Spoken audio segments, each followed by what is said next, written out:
GTR listeners, the official Gamertag Radio store is now open on TeePublic. Go to store.gamertagradio.com. That's store.gamertagradio.com. Represent us. You could buy t-shirts, hoodies, mugs, posters, stickers, and much, much more.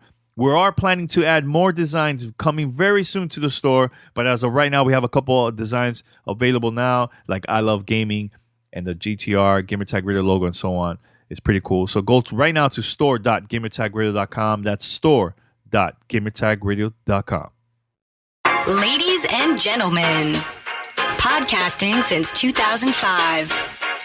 You're listening to Gamertag Radio with your hosts, podcaster Hall of Famer Danny Pena, the always opinionated Paris Lilly, and from outside of the norm, Peter Toledo. This is Gamertag Radio.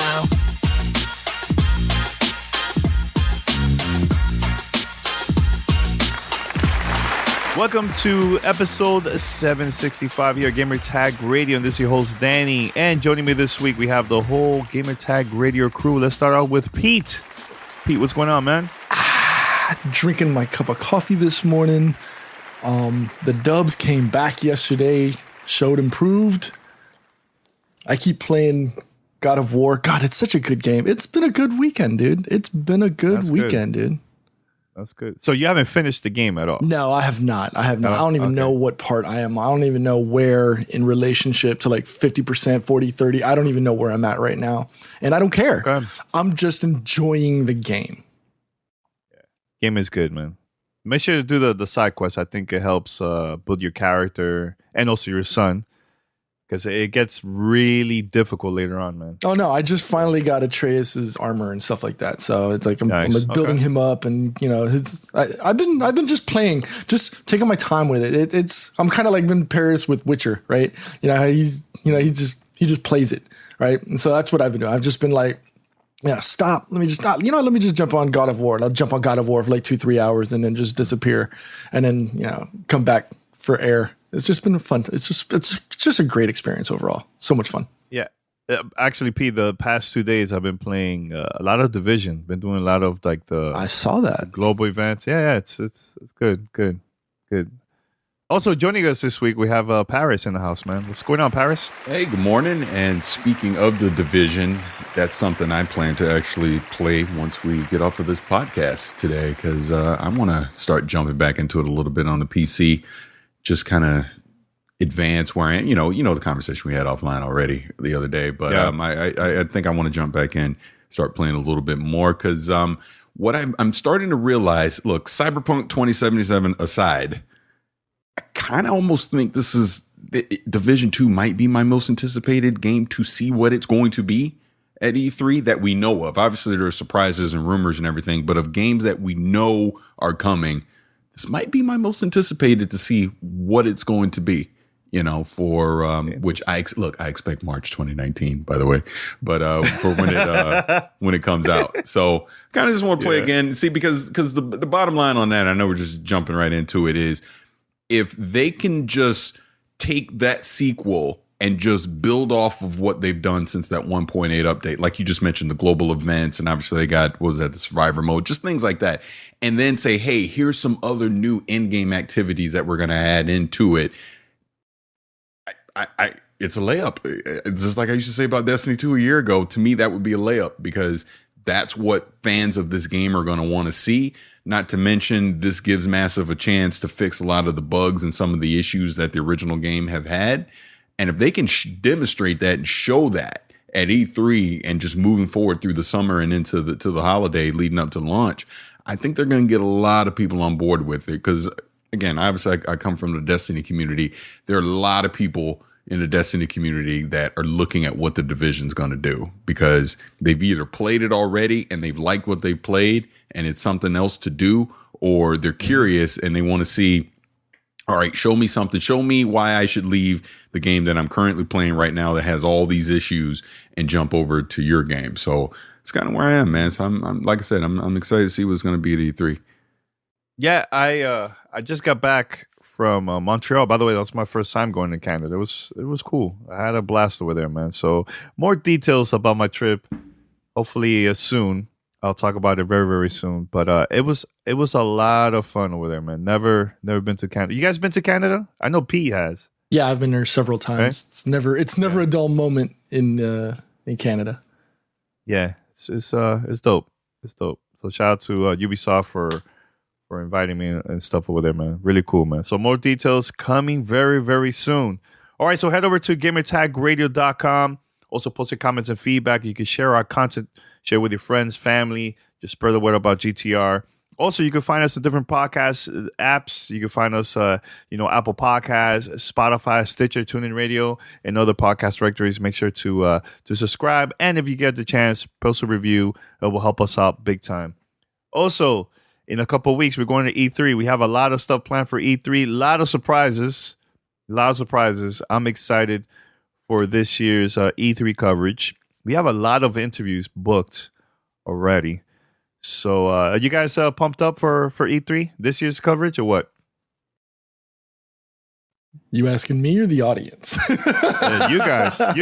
I'm asking you guys. I'm asking the audience if I'm talking to you guys. Remember, we don't interact with Twitch. I know. I'm just teasing. I'm just messing with you. Yeah. You're a dork.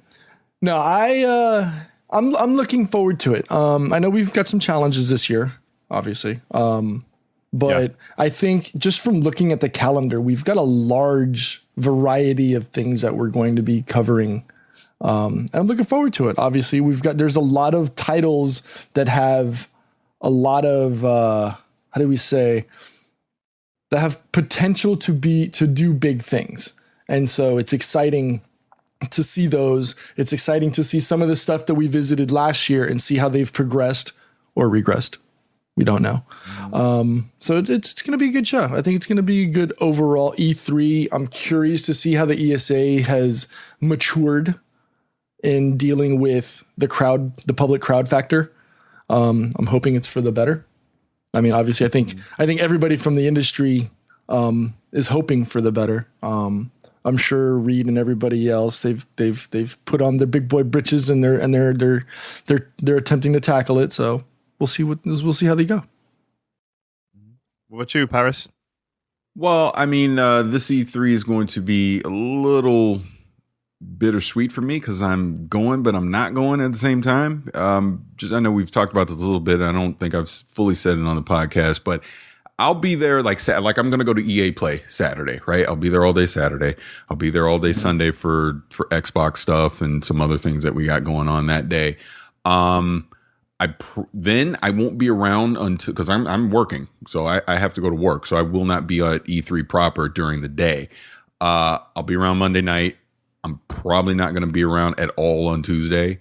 And then Wednesday, because look, I'm just going to tell you straight up, I got an appointment to go see Cyberpunk 2077, so I'm not missing that. And I'm going to leave work early and make sure I make that appointment on Wednesday. And then I'll be around Wednesday night. And then Thursday for me is TBD. So there is potential that I only step on the show floor once and only for a couple hours on Wednesday. So we'll see. But like I said, I'll be around for some stuff. You'll hear my voice and impressions on certain things. But the traditional E3 where we're there and I'm running around the show floor, just simply not going to be there. But, hey, I said this, a couple months ago when I knew I was taking this job. So it's not too much of a shock. Yeah. And, in the past, I've done E3 by myself. So it's like we've been through the worst of the worst, in the past. But I think we could do it. I think the stuff that we got planned for this year, we'll be fine. We'll be fine. We'll be there also to support Paris too, man. Send us your feedback or questions. Give us a call at 786-273-7GTR. Email us at fanmail@gamertagradio.com or leave a message on speakpipe.com/gamertagradio. EA finally revealed Battlefield 5. So I was watching because the thing is I was in Montreal, so I couldn't watch the live stream during the reveal and stuff. I watched it after I got back to Miami. And I'm going to be real with you guys. I think that I enjoyed more Activision's press conference that they revealed, Call of Duty Black Ops 4. It was certain things that I know they could have done better, but I feel like having, the devs there talking to the audience, interacting with them, you can hear the crowd was like excited about the game and stuff. Everybody's gonna have different opinions about the game itself, or like Call of Duty and Battlefield and stuff. But I'm just saying, like, overall, like the structure and everything, I think that Activision did a better job revealing the game. Because I watched the Battlefield 5 revealed, and I was extremely bored. They had what's his name, man? The host of the Daily Show, Trevor Noah. I messed up his name. Anyways, so the thing is that it felt like they were trying to do like the Daily Show type vibe, and the crowd was very quiet and it was awkward. I just didn't like the presentation. It seemed like it was very boring overall, the reveal. The trailer, I did like the trailer. I did like certain things that they announced about the game, like there's no loot boxes, there's no more premium pass, none of that stuff, which is great, right? But the things I've been reading about the game, I heard that they had influencers there, and I believe they had like a 3-hour pre-event before they went live, and I heard that itself of the developers talking to the influencers, revealing everything about the game. I heard that was better than the actual live stream. So I don't know why they're, companies are still depending so much on just having like these celebs on camera to reveal like their games. Like, I feel like they could have just done this without having a celeb on camera, man. You know what I'm saying? So I'm excited to try out the game during, EA Play, right before E3. I try it out for sure. I'm very curious about the game and stuff, but overall, I think Activision did a better job, in my opinion. But I just want to know your thoughts about the game for you guys. I had no problem with Trevor Noah's delivery and how he presented the reveal. I'm a fan, obviously, of his show, and I think it added a little bit to it. His commentary about him being a gamer, I'm not sure. I mean, obviously, I don't know the person, so we can only take it at face values for what we saw. I don't know if he actually is a gamer, and he's played Battlefield in the past. He sounded like he has, because he used some of the terminology, but again, that could have been scripted and part of the discussion on the reveal. Setting that aside and just going towards the game, I liked some of it. I like the game itself. I mean, obviously, the CGI and the gameplay that they showed, that's scripted, right? They're going to make sure that they deliver the expectation and so on and so forth to the gamer that they want to put out. And it looked good. I liked the message that we got from some of the creative directors and the art directors and stuff in the panel. So that was fun. In following some of my preferred streamers and content creators like Stone Mountain, Stody, and so on and so forth. I think Drifter had a really good one as well. They're putting across the right message. I just hope that, and it's great for streamers and content creators, but I just wonder if they start to do that and they're catering more to those versus the large scale fans. So it'll be interesting to see. Again, I like what I saw. Obviously there's some controversy, and I guess we'll talk about that after, we'll talk about this in a little bit. But we'll see. I mean, I kind of have a feeling that the Call of Duty and the Battlefield titles are starting to get a little long in the tooth, and they need to start doing things that draw in other players. But we'll see. We'll see. I mean, at least it has campaign, right? Because people are saying that Call of Duty doesn't have campaign, but this one has campaign. So, Paris, what about you, man? You're muted. Oh no! They're sticking with the war stories that they introduced in Battlefield 1 for the campaign, which I enjoyed. I actually liked. I thought that was a great way to do it. The biggest thing to come out of that is the combined arms on the multiplayer side, which is basically the 4-player cooperative mode, almost their quote unquote. I don't want to call it like a raid or anything, but more like Horde mode. Yeah, I guess kind of, but you do have a kind of quote unquote boss at the end where it gets harder or whatever. But it's an in-game activity to be able to play in a game, which I think will be interesting. We'll obviously have to see how it plays out when we get hands on with it. But I like that they're at least trying this instead of just doing the same 64 player mode that they've traditionally done, which is also there as well. Battlefield for me has always been a game that I've enjoyed it when I play it, but I never feel the pull to go play it, if that makes sense. Like, I don't play Battlefield, put it down, and then wake up the next morning and go, you know what? I need to jump back in Battlefield. I've never had that pull to it. So I know they're doing World War II here. Maybe this could be that game for them. I don't know, but I do agree with you, Pete, that the traditional formula that they've done with Battlefield is getting a little long in the tooth. Obviously, now having a female protagonist is great. You know, all the people that are complaining is just social media ridiculousness, in my opinion. Have we forgotten that the best Shepard to play a Mass Effect has always been female Shepard? Shep. Yeah, you know what I'm saying? Right. So it's like, I don't even know where that outrage is coming from, that people are bent out of shape that we have a female protagonist, but whatever. I'm completely fine with it. We need to see more of that. We need to see more women and people of color, represented in a positive light in gaming as it is. So, whatever. I'm glad that DICE is doing this. Overall, I think this will be a solid game coming out of DICE, coming out of EA. My concern is where it's launching and it just getting buried, because it's obviously going up against its number one competitor of Call of Duty.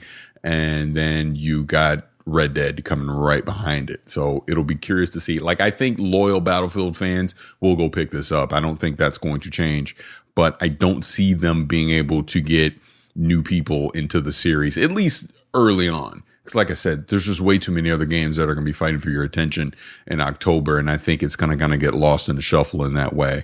So we'll see. Hopefully it has a good word of mouth. Hopefully its combined arms is good enough. And people will want to go explore it and go pick it up. And then obviously the other great thing that they're doing is, there's no quote unquote premium DLC content. You get it all, which is great, which I think is another mode. I think was Titanfall the first game to do that, I think, on a big scale. But anyways, I love that this is where we're headed with that kind of content now, the DLC content, where you don't have to worry about getting left behind because you didn't buy a certain map pack or anything like that. You're going to get everything.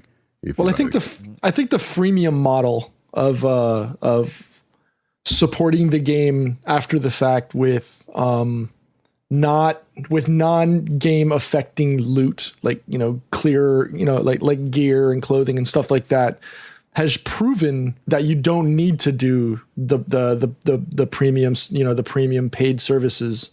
I mean, hell, we just saw that alert that came out earlier this week about Epic. Was it? Was it 325 billion or something like that, or some crazy number? 325 million. I don't know. I can't remember if it's million or billion. 3.5 billion. Okay. $3.5 billion annually. Just from non-game affecting loot, DLC in the form of skins and stuff like that. So the opportunity is there. And that was the big thing that always pushed these season passes and these premium packs, was that, the developers and publishers wanted a way to be able to support the game after launch. And I think these new opportunities being done, especially, being, I guess you could say the flag bearer now is Epic with Fortnite. It can be done. I know there's other titles have done it, but right now the standard bearer right now is Fortnite, and it's proving it can be done. It can be. It's a successful model and it works. So shout out to them. Shout out. I'm kind of glad that there's no longer going to be private servers, because private servers was kind of annoying. And let me correct that. I don't know if they're still going to be doing private servers or not. I know the last game, private servers were still around. I don't recall if they mentioned that in the reveal, if they talked about private servers at all. So maybe that's something we can go back to. But I mean, that's always been a question as well. So it'll be curious to see how they handle that, if that's going to be part of that, or if they're just going to scuttle that overall.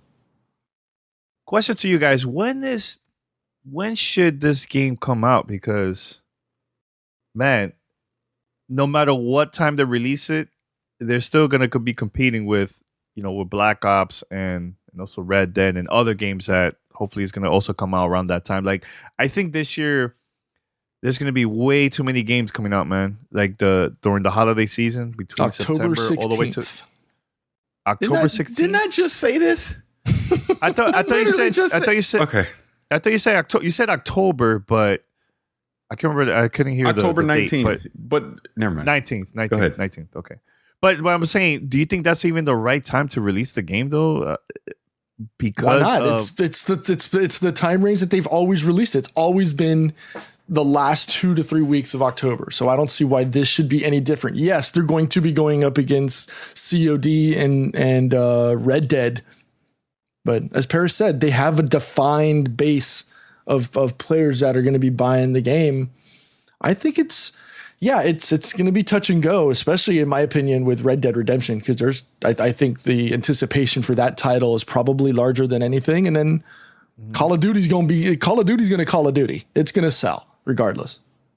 Yeah.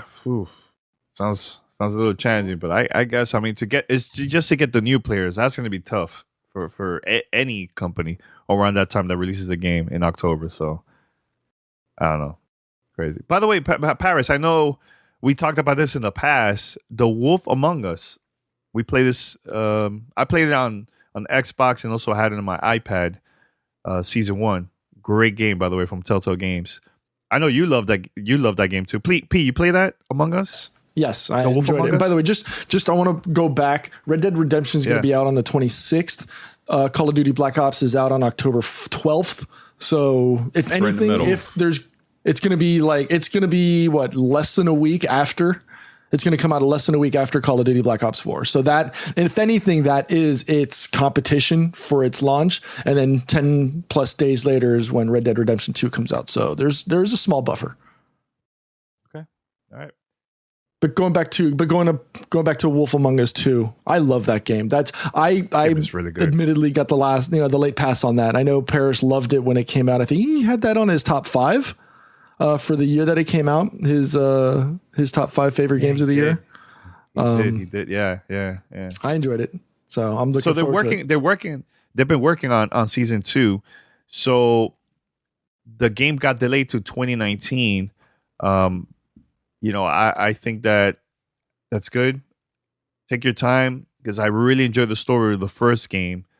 So your thoughts about the game getting delayed for next year? I love how you started off asking me a question and I never got to answer it at all.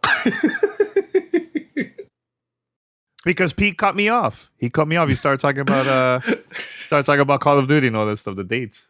No, but going all jokes aside, going to what you're saying, yeah, The Wolf Among Us, I loved it. It was one of my favorite games. God, what year was that now? Was that 2015? Up in there somewhere. Anyways, the point is, I love that game. It was a fantastic game from Telltale. I've really been waiting for the sequel. And honestly, if they need to delay it to get it right, delay it.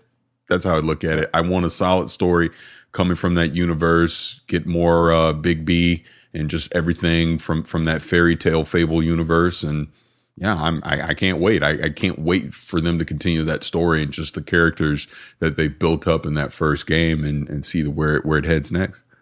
2013. Yeah, it was really good. Yeah. Wow. 2013. Wow. Yeah. Wow. Yeah. Wow. Doesn't seem that long ago. At all. It doesn't seem that long for me because I didn't play it until late last year. But so for me, it's still kind of fresh in my brain. But yeah, it was originally launched in 2013. That's insane. Good. Yeah. Very dope. All right. So another game that's coming out later this year is Shadow of the Tomb Raider.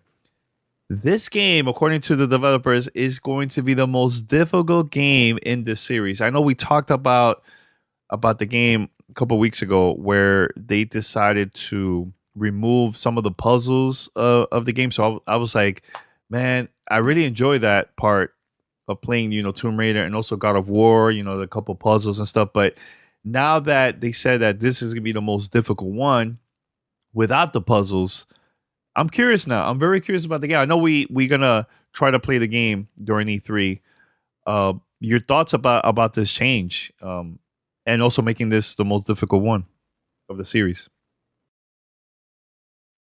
I'm all for it. I think we lack a certain difficulty in gaming these days. So to add that to it and actually make it difficult and have to earn the things that you're doing, why not? Let's go that route. You know, everything doesn't have to be casual and cater to the lowest denominator. Sometimes we need difficulty in gaming, you know, to push, you know, just to push yourself, you know, even in a single player game, you know, why not? You know, everything doesn't have to be, let's make it as easy as possible so you can get to the end and get your participation trophy. You know what I'm saying? Sometimes go earn that trophy if you really want it. Mm-hmm. Yeah, didn't a lot of people complain about Cuphead? It was too difficult and stuff. There's your classic example right there. Yeah. yeah. Get over it. Yeah. yeah, man.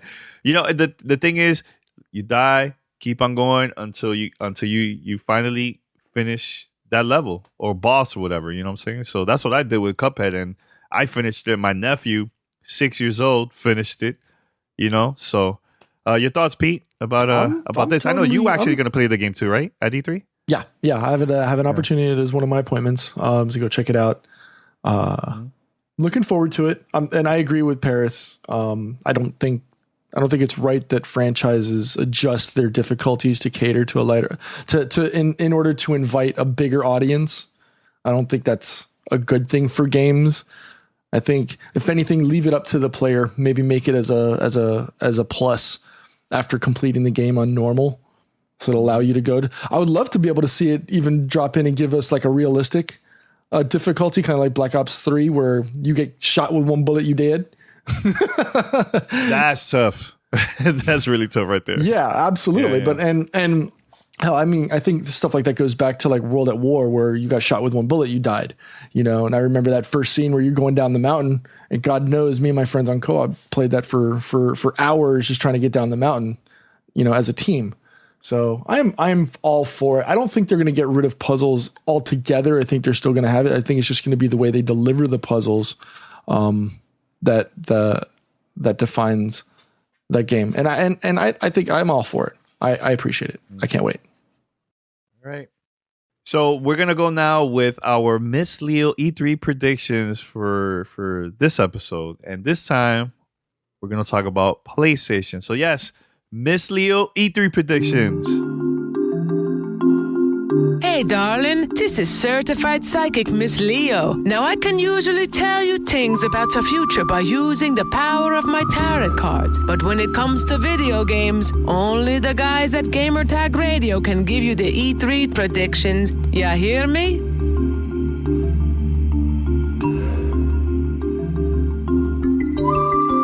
All right, so PlayStation. That's one of the top threes right here. And I know we've been talking about it now for a couple of weeks, but I think we should talk about it, man, about their press conference, their announcements, and so on. So who would like to go first?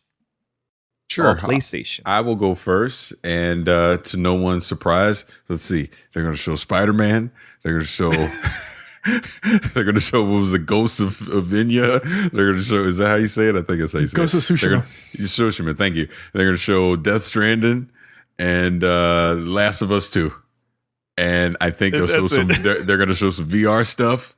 And I think Miss Leo, they will have one mystery IP that don't expect to see it anytime soon. I'm talking 2020, 2021. They're going to debut a new IP to kind of end it, because look, they're going to build everything around those 4 games. We know it. So obviously they'll have some indie games they'll probably show. Obviously all the third-party games they'll show, VR stuff, and then they're going to have one exclusive IP from another internal Sony studio, and it'll be a teaser for it. Oh, and they're going to show Shenmue 3 there. We'll see Shenmue 3 gameplay. There's my predictions. Okay. All right. I got this. I've been doing some studying over the last couple of days in preparation of this, because I was looking forward to it. I think we can ignore the known stuff. You know, like Paris said, Last of Us 2, I think, is the only thing we didn't see that of the titles that you mentioned. So I think we're going to see those. Stuff that we haven't heard a lot about. Shadows Die Twice. That was the trailer that they played at the end of last year's press conference. And that's from Software.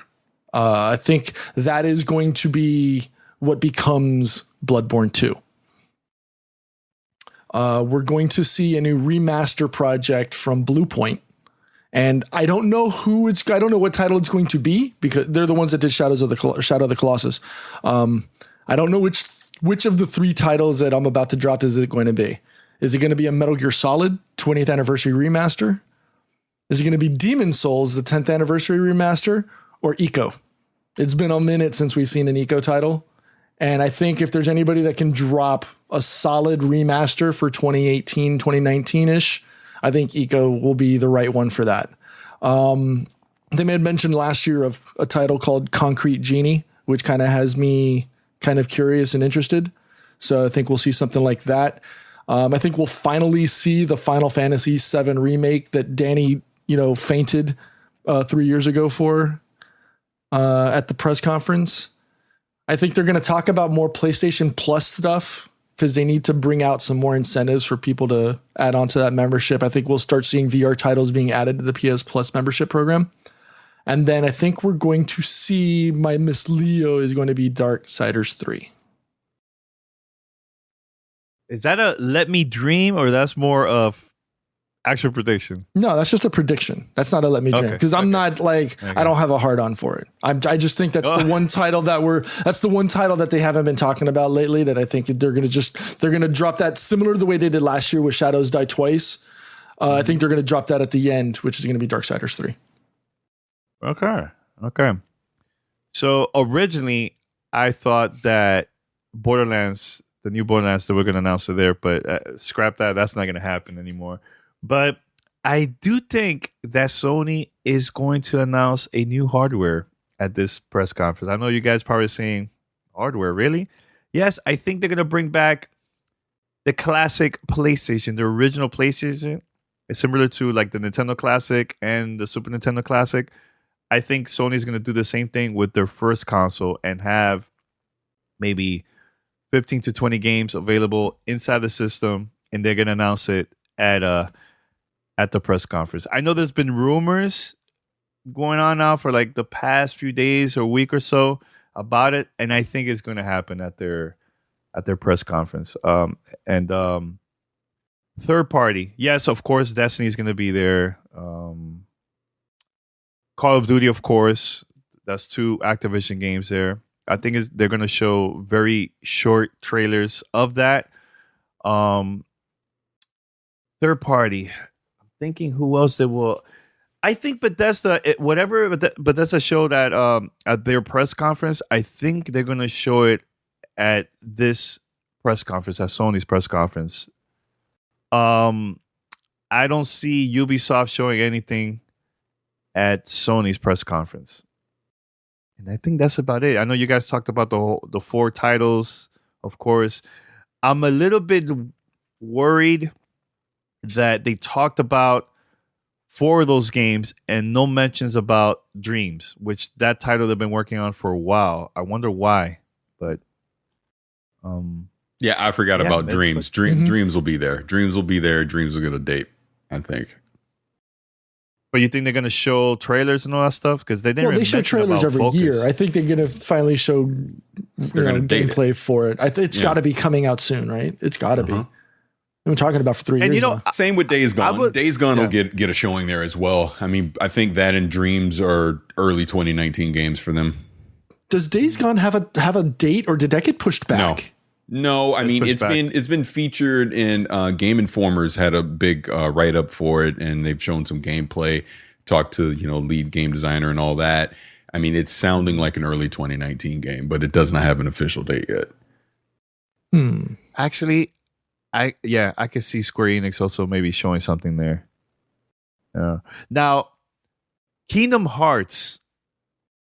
Do you think they're going to show Kingdom Hearts at the Sony PlayStation conference? I think they'll probably see it on all 3, maybe. I think the fact that Square has their own press conference Monday morning, I think it gets, I think and this is why I tried to avoid all the third party stuff. I think a lot of the third party stuff, you'll see it at Sony, you'll see it at Xbox and all that. But then the ones that have their own press conferences, that'll be where you get the full blowout information on it. Like, as an example, Anthem.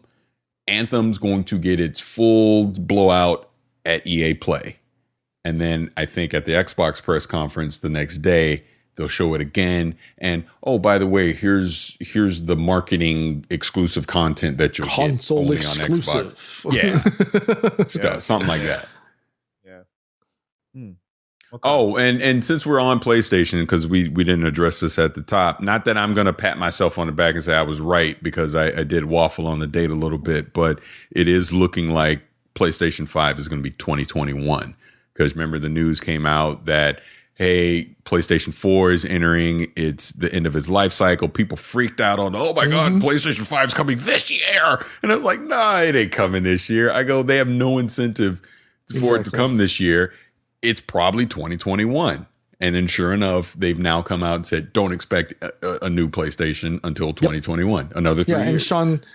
And Sean Layden even said, he's like, don't expect any conversation about hardware at E3. We're not talking about it. They have zero incentive. I could see a scenario, and not this year, but I could see a scenario where we get a PS4 Pro Slim. I could see them remaking the Pro, but it's still going to be the Pro. It's not new hardware. You're not getting a PlayStation 5 for a while, because all these games that we're talking about right now are probably coming out within the next 2 years. And that brings you into 2019, 2020, right? So by the time we get to 2021, okay, now let's have a conversation about, we'll have some cross generation games, in that 2021 year. Like, I fully expect Guerrilla Games to have the Horizon Zero Dawn sequel at launch for PlayStation 5. It just makes sense. They've had plenty of time to work on it. It's obviously a huge IP for Sony now. And why not launch PS5 with that? That's going to get people to want to go run out and get a PlayStation 5 at that time. Maybe that's when we'll finally see that Death Stranding. Well, it's funny with Death Stranding, because, and maybe I'm crazy, but Death Stranding is a PlayStation exclusive. Yeah. Is that confirmed? Yeah. It is? Yeah, so it's a PlayStation exclusive. I was never 100% sure with Kojima if it was exclusive or not, or they were just heavily leaning, obviously his relationship with Sony and everything, they were just heavily leaning on PlayStation to market it. But they're publishing it. Sony's publishing it. That's a big win for them. Huge. But let me ask you this: do you think that was a mistake for Sony to even mention about that? Is almost ending. No, PlayStation 4. No, I think because the way the conversation came out, this wasn't Sean Latham or someone like that said it. Was another Sony exec saying it in a conversation and just not further elaborating. Because he wasn't lying. It is entering the final stages of its life cycle. But that doesn't mean new hardware in the next year or the next 2 years. So then they obviously clarified and said, 3 years. Because, again, by the time we get to 2021, there's going to be well over 100 million PlayStation 4s out there. They have no incentive to try and take this user base and tell them, all right, take that hardware, retire it, go buy a new hardware. They have no incentive to do that at all. So they're going to milk this as long as they possibly can. And 2021, in my opinion, is the first date that we could potentially, I think probably that February 2021, they have the reveal. Then obviously E3, they debut it, price it, date it for November 2021. Like I said, Horizon Zero Dawn's available at launch. Go from there. Yeah, I can see that. Now, my question is Xbox. About Xbox. Yeah. I mean, Nintendo, they're fine. They're not gonna do anything. I think they'll be good. But should they release this the same time, before, after? I'm trying to figure it out, what Microsoft should do in a situation like this. Now, if they have the games, if they don't have the games, then don't even bother. So, I don't know. I don't think they should do it based on what Sony is going to do. They should feel that in the way they have to. In the way they have to, though, Pete. Do they? Yeah. It's their competition. Of course they have to. It's part of the business competition. But they've got the hardware out now that's setting the gold standard for hardware in this space. They need to focus on titles, and titles isn't a 1 year turnover time. That's something that's going to be a 2, 3, 4 year pipeline. And if we're in 2018, 2020, 2021 is when you're going to be talking about when these new IPs start to grow legs and start going out into the wild. So you focus on your titles and let the hardware come about as a result. When they start to focus more on hardware and start to try to guide the industry towards a specific hardware model or whatnot, is when they start to lose focus on what got them there in the first place. So I think you already know with your infrastructure is solid. You already know that your hardware concept is rock solid. Focus on your game title and your catalog and go from there. I think that's where you'll gain this success. Look at Sony. Sony's already got that down. You know, I think a lot of people might not agree with me with this, but I think they should release this after Sony, 2022. That'd be a huge mistake on their part. Really?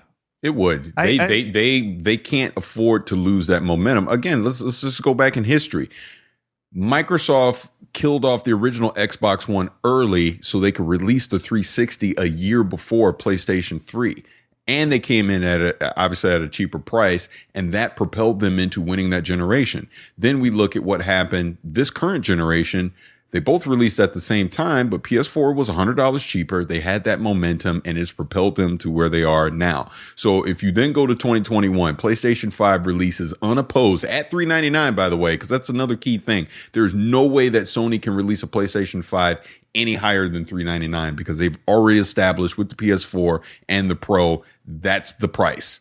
Right? That's what you expect as a consumer, the new hardware to cost. So if they were to go to $500, which was the mistake that Xbox made with the One and the One X, in my opinion, you can't do that. So again, it releases 2021, PS5, $399, right?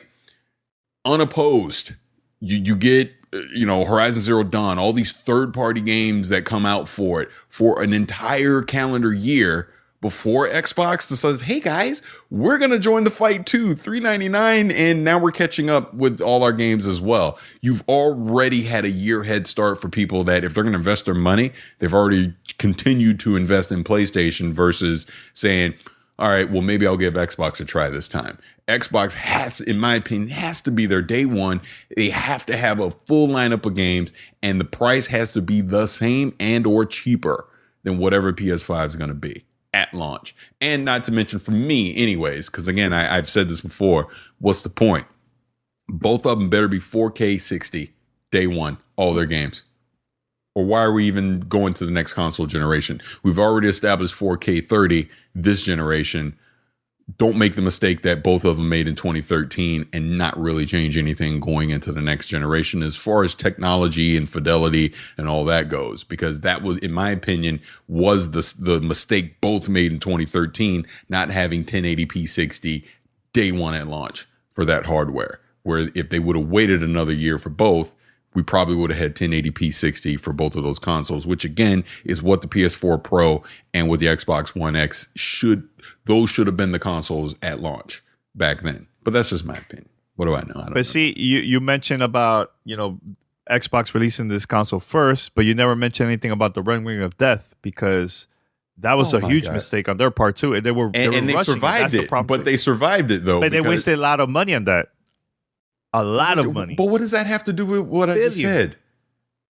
Does it have to be 4K 60? Can it be? Would you be all right with 1440 60? We're doing that right now. Are they? Xbox One X does that right now. But does PlayStation 4 do 1440? It could. If they wanted it to, they obviously choose that they're not going down that route. I mean, because you think about it with the checkerboard rendering, a lot of these PS4 Pro games are native 1440p. And then they scale and they get scaled up. Yeah. So if PlayStation wanted to do 1440p, they could easily do it right now. All right, so let's do fan I don't know. now. I want to go back to this Red Ring of Death thing because that doesn't make sense to me. What does that have to do with You them rushing launching it. a year- Rush. You said that they were the first. You said that they were the first, but the reason why I mentioned that is because they rushed it. If they would have waited at least a year, they would have not had those problems, man. I disagree in this sense that if they agreed, they rushed, and obviously the Red Ring of Death was an issue. It cost them $1 billion to repair all those systems. But if they would have waited until 2006 and released at the same time as the PlayStation 3, don't you think they would not have gotten the momentum? They were the underdog back then. That was their way to get market share, was to, we come out first. We're HD. We're this. We're that. Whereas back then, PlayStation 2, it's what it is right now, where PlayStation 2 was dominating the market compared to what Xbox was doing, right? So that was their way to get an upper hand, was we're going to come out a year early, you know?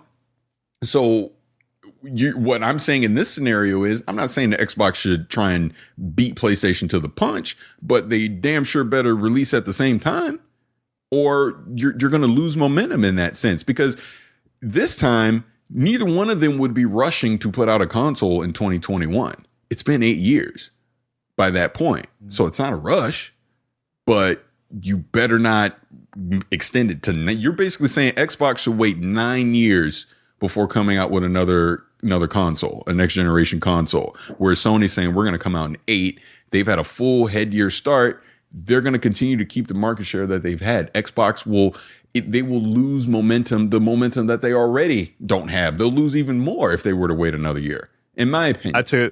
I agree. I agree with you, Paris. But here's the thing: it all depends, in my opinion, what they show at this year's E3.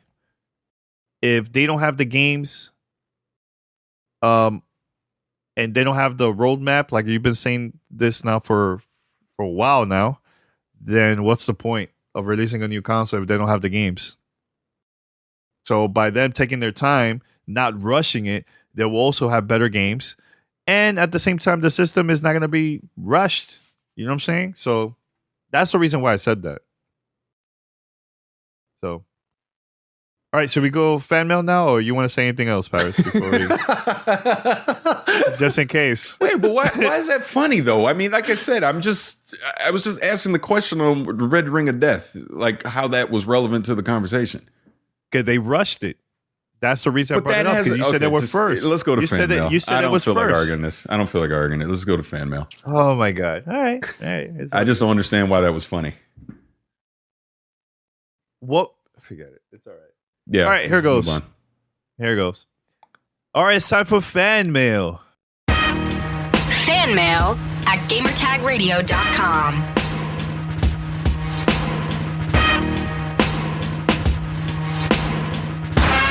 All right, so we got a couple voicemails Yep. on this episode. Here we go. Voicemail number 1. Hey guys, this is Nelson calling from Carson City, Nevada. All I want to say is, Danny, what the gosh darn flippin' heck are you on, my dude?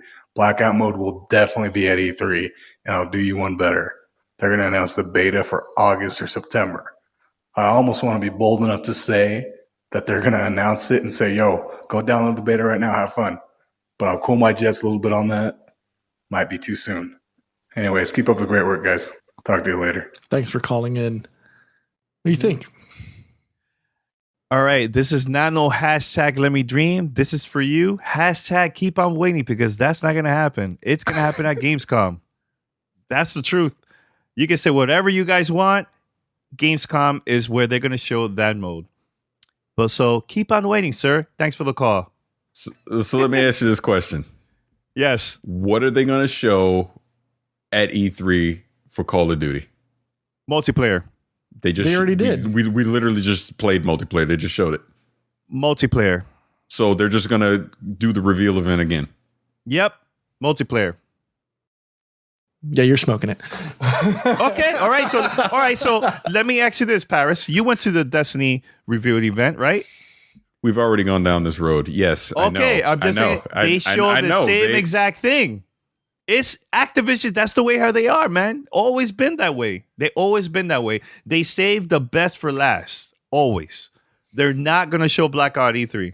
Mark my words. But here's waiting. but here's my counter to what you just said. Since you want to use Destiny 2 as a comparison, Destiny didn't show anything different at E3 or Gamescom. It was the same. Paris, check out the history of Black Ops. Not Black Ops, but Call of Duty. I'm just. Yeah, but he's telling you the history of what Activision has done with Destiny. So and look, even during the interview, it sounded like they're not ready to talk about it. They're like, yeah, we'll talk about it soon, later, soon, later. Yeah, because they don't want to accidentally slip and drop something that could be used as a soundbite or a clip. I've been saying it for a while. E3 is where they drop their BR mode, bro. So you guys are gonna give me props when they don't show it? No. See, you guys never gonna give me props. Regardless. Paris will. Thank you, Paris. I will because I do. To me, it does not make sense to have to announce a mode. See, okay, again, I'm gonna pull it back. So if a year ago at the Destiny reveal, if they said, "Hey, we got this mode, but we're not going to talk about it right now," and then at E3 they didn't talk about it, and then at Gamescom they didn't talk about it, and then you don't get it until launch, that would be one thing. But they literally at this Call of Duty event say, "Here's this new mode. It's going to be amazing." So you got people talking about it. So then the next time that we're going to talk about Call of Duty, you're just going to say, "Hey, we're still not going to talk about it. Just look at the same thing that you saw last time. Slap you on the ass. Have a good day." Yeah, to me, it doesn't make sense that every interview that they're going to have at E3, which we'll be included with, because think about it, we'll sit down with Call of Duty devs at E3. We still can't talk about Blackout mode, because what else are we going to talk about? We literally have already asked all the questions we can about the multiplayer just 2 weeks ago. So now we're going to go to E3 in another 2 weeks and ask the same questions again. We can't talk about this new mode. I think they will talk about and have more information, but they're not going to show it until Gamescom. Then why not show it? So they're going to be. I can't be really spending all the time on this. It's not going to be playable. It's not. It's not. That's not what we said. We said they're going to show it there. All I'm saying is you're telling me they're not going to at least show it at E3. Wait. First, you guys were saying hands-on multiplayer. And now it's showing it. When did we say that? When did we say that? We didn't say. Now you're making stuff up. You're making stuff up to moonwalk your argument back. I just don't see them. Maybe they'll talk about it a little bit more, but I think they're gonna save that for Gamescom. That's just me, man. Playable and all that. Okay, I'm gonna go on the record. On the record, here's my final statement on this. I believe that they will show the maps, the number of players, the vehicles. And they will, it may not be hands-on playable, but they will show actual gameplay from this mode at E3 so that when we sit down with a developer, we can continue the conversation about this mode. Now, here's where I will throw you a bone. If it's not playable at E3, then yes, the actual hands-on will be playable at Gamescom. But as far as getting the information, as far as getting information about the game, that's happening at E3. We will see that mode with a video of gameplay at E3. If they do show the game and have more information, maybe we'll be at the Sony PlayStation press conference or showcase. I don't even care. I don't even care what press conference it's at. No. I'm saying they have a marketing deal with Sony. So yeah, it'll be if Sony. They are. If they are going to say it, then it will be there. But playable, in my opinion, no behind closed doors. It's going to be straight up Gamescom. It's going to be straight up Gamescom. And so I don't think they're going to do the Magic 100 player. I think they're going to do something 60 to 70, maybe 80 max. The reason I say this is, and here's why. So Drifter is somebody in the YouTube community that I've met at various events, and I've followed his stuff. He dropped a video last week that went through, because Dave Vanderhaar said it's 1,500 times larger than Nuketown, and he went through the math of figuring out, how big Nuketown was, and then in relationship used that to determine how large what he determines is the map is going to be, because obviously they haven't given that, but this is his estimation and so on. It's going to be about 4.5 to 5 kilometers by 4.5 to 5 kilometers. So it's going to be just slightly larger than the Codename Savage or Sandhawk map for PUBG, and a little bit smaller than the Fortnite map. It's not going to be the 8x8 that we see on PUBG and stuff like that, because that's way too big, and that goes counter to the nonstop, high-paced, frenetic action that a Call of Duty multiplayer title goes with. So I think they're not going to do something as large. They're going to do something a little bit smaller, which encourages quicker gameplay. And I agree with Paris. If they're going to do anything, it's going to be the reveal at E3, maybe playable at Gamescom, and then just after Gamescom is when they release the beta for Xbox Live and or PlayStation 4, just to test their servers and stuff like that, because that's going to be a highly anticipated mode. People are going to want to play it. They're going to want to stress test their systems heavily so that they don't get hit with that barrage of players and they're not ready for the players or the media blitz that comes afterwards saying that they were unprepared. Yeah, they should have that as a beta. If they put multiplayer as a beta, it's a huge mistake. I just don't want them to do too much and then people get burnt out and they don't play the game. Yeah. All right, you want to play the next voicemail? Yep. Here it comes. Voicemail number 2. What's up, Gamertag crew? I'm calling from Texas. So I just wanted to say that first and foremost, I'm still behind on the podcast. I'm trying my best to catch up because I have a question that I really want to pitch you guys, but I want to make sure that it already hasn't been asked in future episodes. So I'll hang on to that until I catch up. In the meantime, I'm at episode 738, and in one of you guys' fan mail questions, the guy had asked about artistic expression in video games, and I just wanted to add a little bit of input in there. I feel like you guys missed some of these indie games. Ori and the Blind Forest is one of the, I mean, it was beautiful, right? And the soundtrack there, speaking of soundtrack and indie games, Bastion, Transistor, I mean, those games are artistic expression to the T. I find myself leaning towards indie games in general, just because, I mean, especially when it's a rich soundtrack, I find myself looking at the rich soundtrack tag when I'm looking for new Steam games. So I've always found it, background music is really important. It's key. It's like 50% of what you're experiencing on the screen. So I've always found that really important, as opposed to some of these games like, I would say, like Gears of War or God of War, where you've just got that movie score kind of orchestral, it's epic, sure, but I find myself tuning that kind of music out. Halo, well, that's a terrible example. As we know, Halo's score is iconic, but you know what I mean. So maybe, I guess my question this time would be, how important do you guys think soundtracks in video games are? Because, like I said, indie games seem to nail it, and it's half the experience, So anyways, keep up the good work, guys, and thanks in advance if you play this voicemail. All right, keep it up. Thanks for calling in. I love music in video games. I think it sets the tone, it sets the mood. When you're going into a boss battle or encounter, you always hear the music start to ramp up in order to get you excited for it. So I think it's a thing, right? It's something that people look forward to. I mean, but there's also, on the converse, there's opportunities where sometimes I don't want to hear the music. Sometimes I'll just put on my own music on my headphones, and I just don't want to, I'd just rather hear my own music preference at the time to go through that. So I think it's important, but I don't think it's something that's as important. That's something that's super critical or required for a game. And that's taken away the concept of sound. I don't think I would want to play a game with zero sound, although I think that would be something interesting to experience, right? Play a game where you're completely deaf and you have to go by all your other senses. I have to disagree. I think sound and music soundtrack is super important to me. Like I've been playing, still to this day, I play Thumper, an indie game. I play my iPad, consoles. When I travel, I play on my Switch.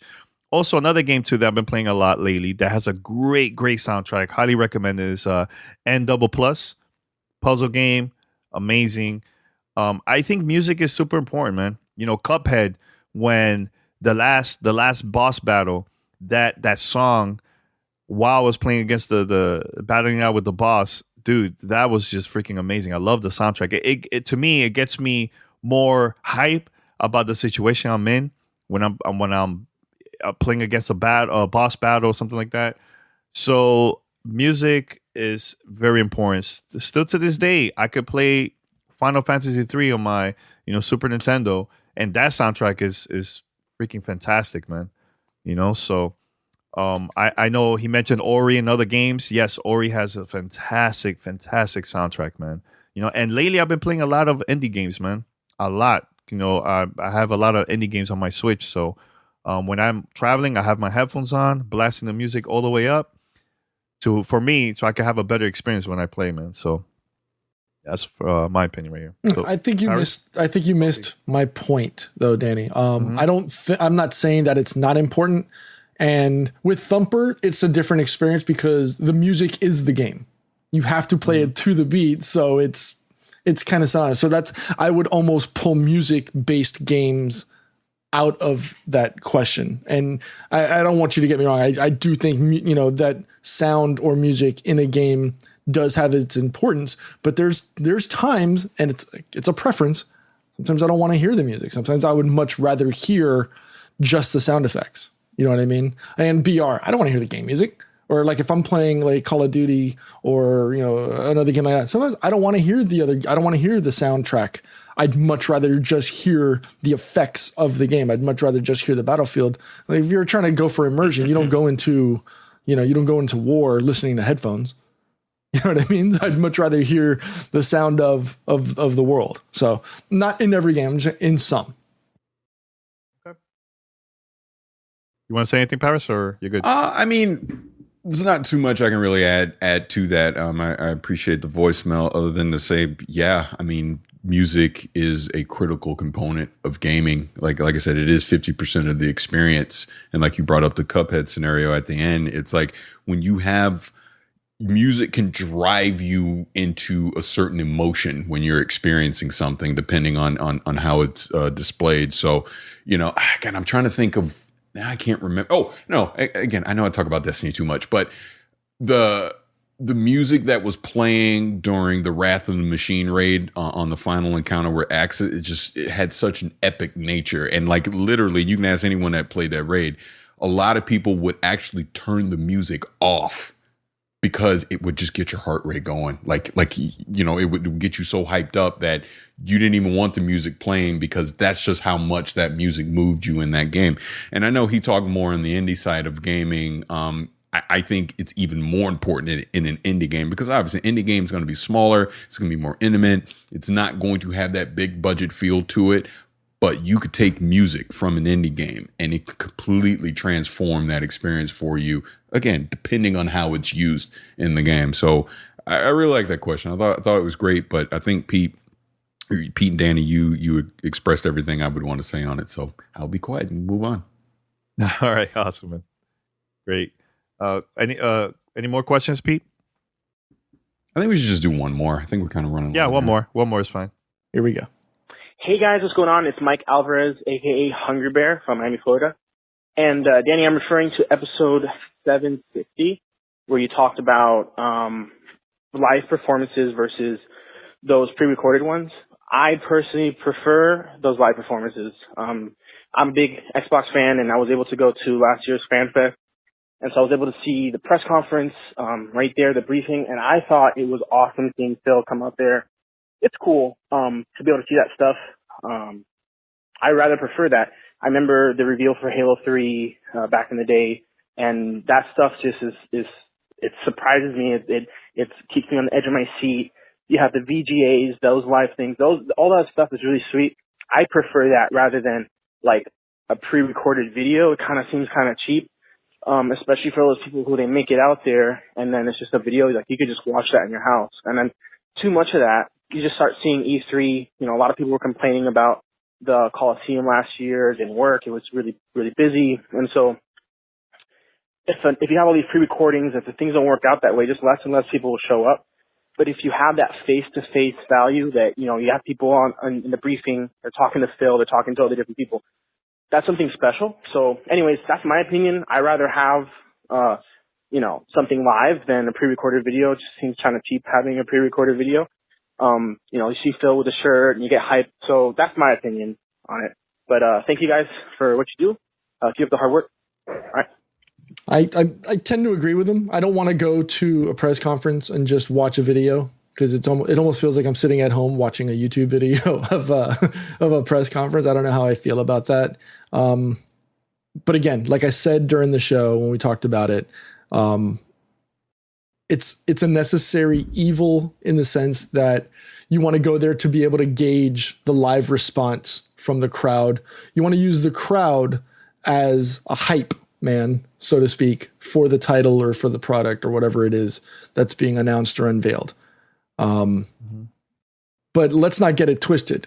When we see the players on the stage playing live, and I'm using air quotes, that's not live. That's a scripted event sequence.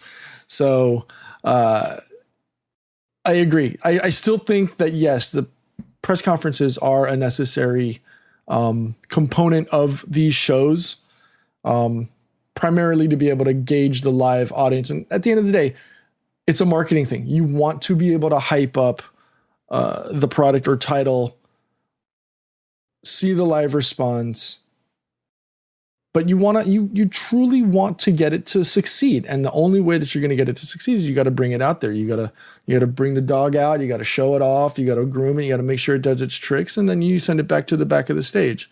It's a need. It's necessary.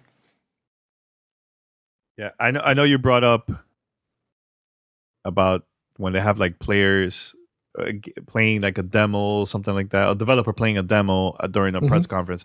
Back in the days, they used to have it live, but every company had this situation where they're trying to show a game and they're actually playing live.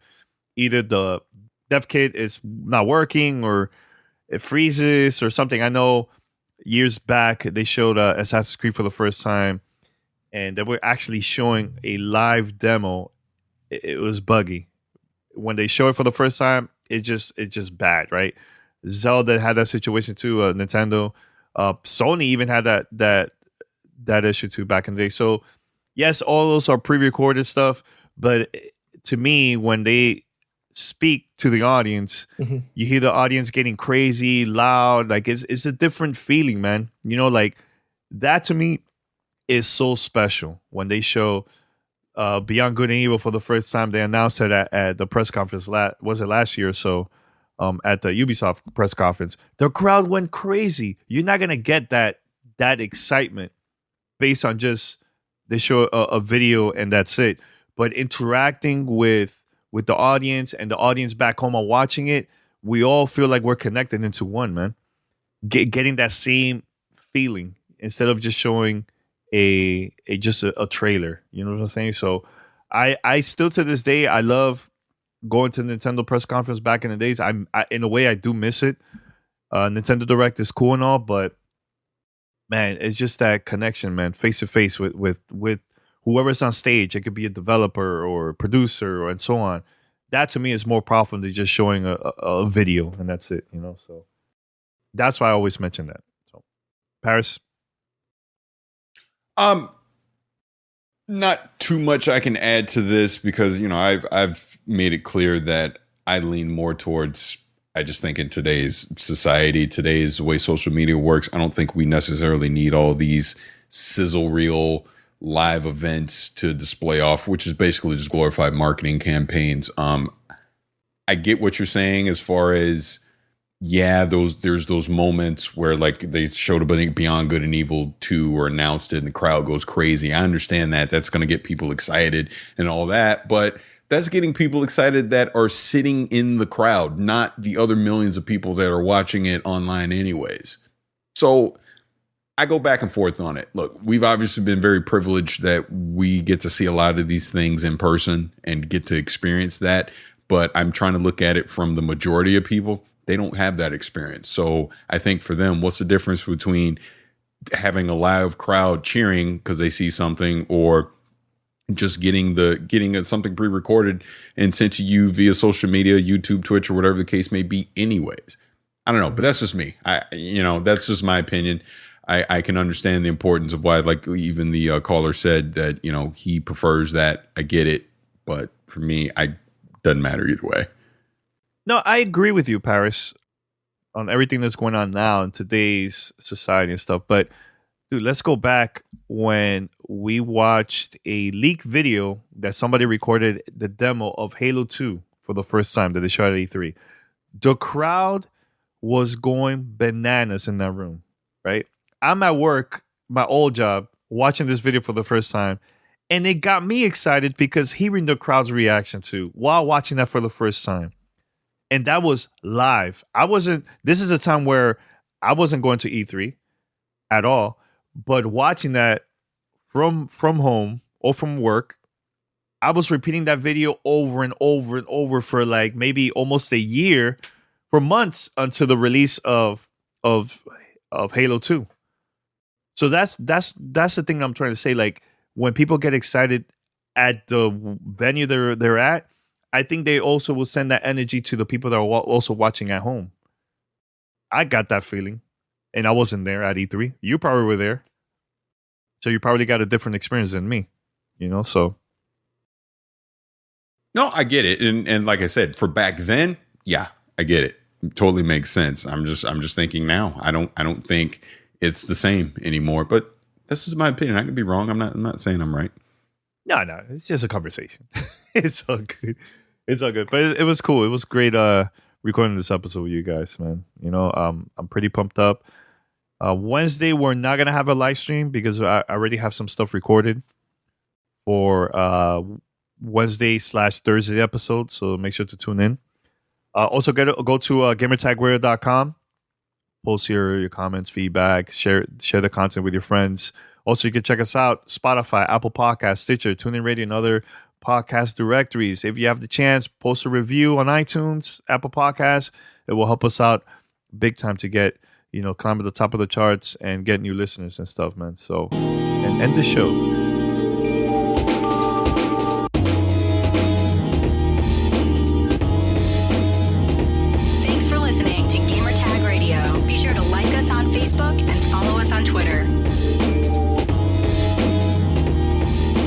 Thank you for listening to Gamertag Radio. If you'd like to donate and help us out for future events and more coverage and also better audio equipment, head over to donate.gamertagradio.com. That's donate.gamertagradio.com. Thank you.